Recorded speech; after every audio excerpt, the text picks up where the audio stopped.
It is difficult not to ask why the human psyche, in the course of evolution, developed a mechanism of recovery from the primary psychosis, if from the point of view of psychological comfort, living with the primary psychosis is infinitely more convenient, as I described above.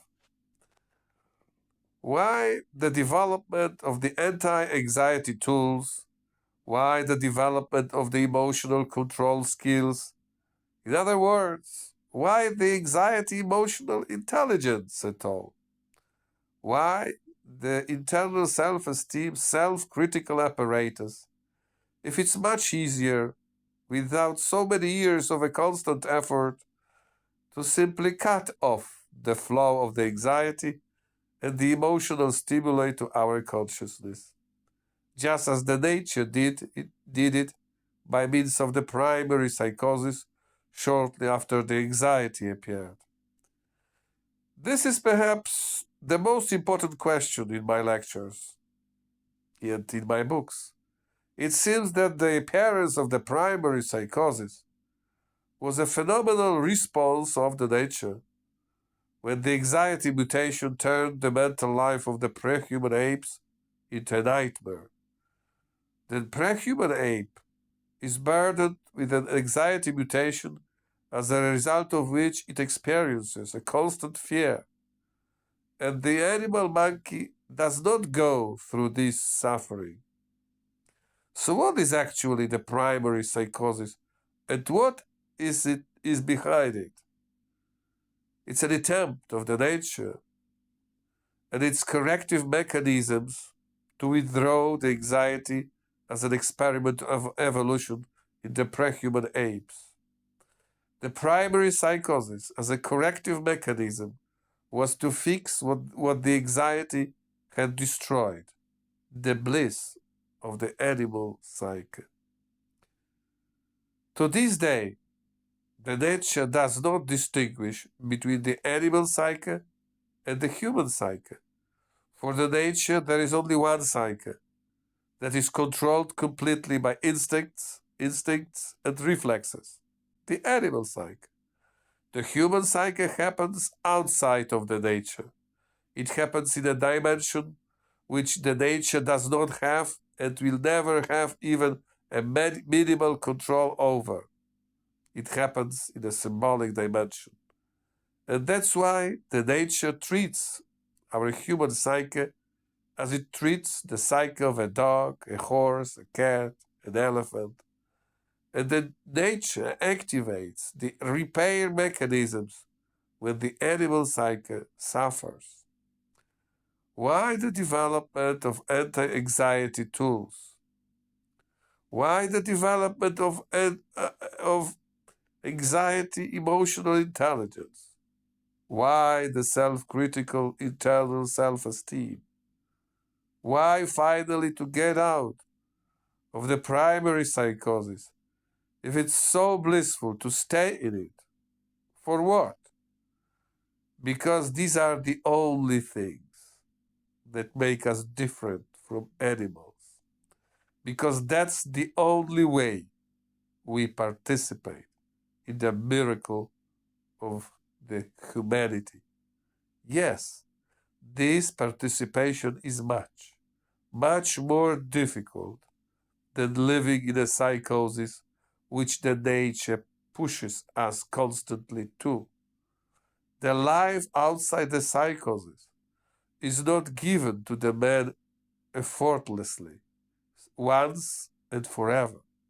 First, during the childhood, we acquire the tools to defend ourselves against the anxiety and the emotions in order to have the highest anxiety emotional intelligence possible and consequently such a self-critical internal self-esteem. And exactly thanks to these gains most of, not so many of us, 10 to 25%, as much of us transcend the primal psychosis of the nature and become adults. Therefore, The adulthood is only when we surpass the state of the primary psychosis of the childhood. And this maturity, from the point of view of the psyche, does not pay off at all, because it means getting out of the protective umbrella of the primal psychosis, which protected us from the anxiety and the emotions.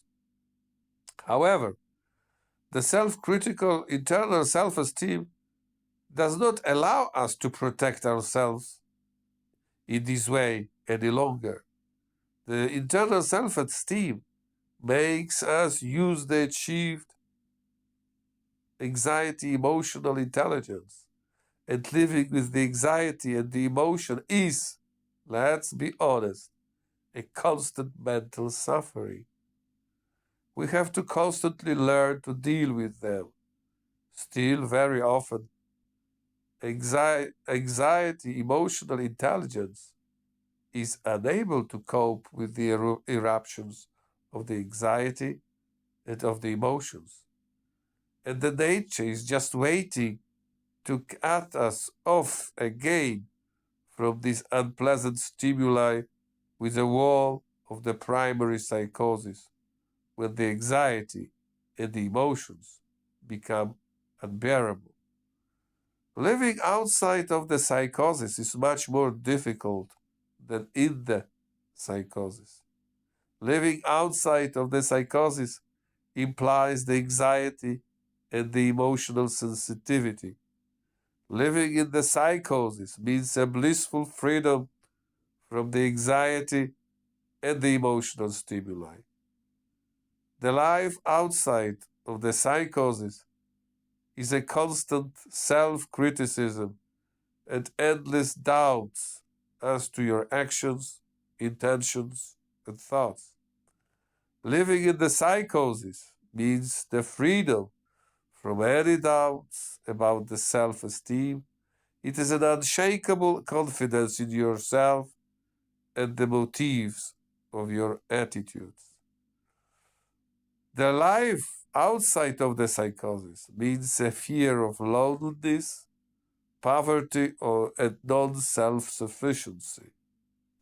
Living in the psychosis is a feeling of being desired and highly valued by people. It's a feeling of self-sufficiency and not being afraid of being alone. Feeling. The life outside of the psychosis means shyness and the feeling of being worse than others, less wise, uglier.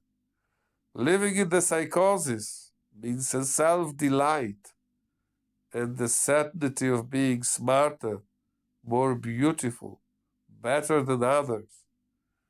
You can clearly see that the nature does not want bad for us, constantly pushing the human psyche from the area of the anxiety, the feeling of fragility and weakness, into the sphere of freedom from the anxiety and all kinds of dilemmas, just into the sphere of psychosis.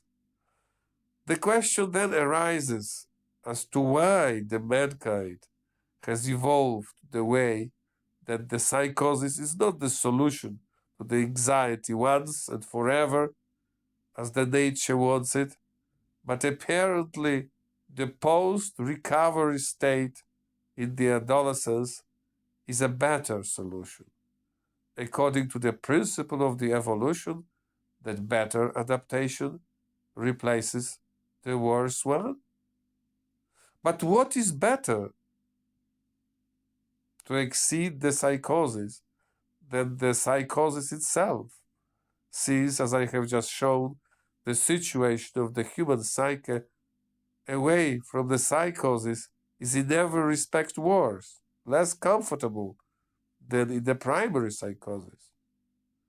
So why is the worse adaptation, non-psychotic psyche, instead of disappearing, doing well enough not only to still exist, but even to outweigh the seemingly better adaptation primary psychosis. This is the paradox of the human evolution. It consists in that the human psyche does not evolve in the direction that the nature wants for us. Thank you.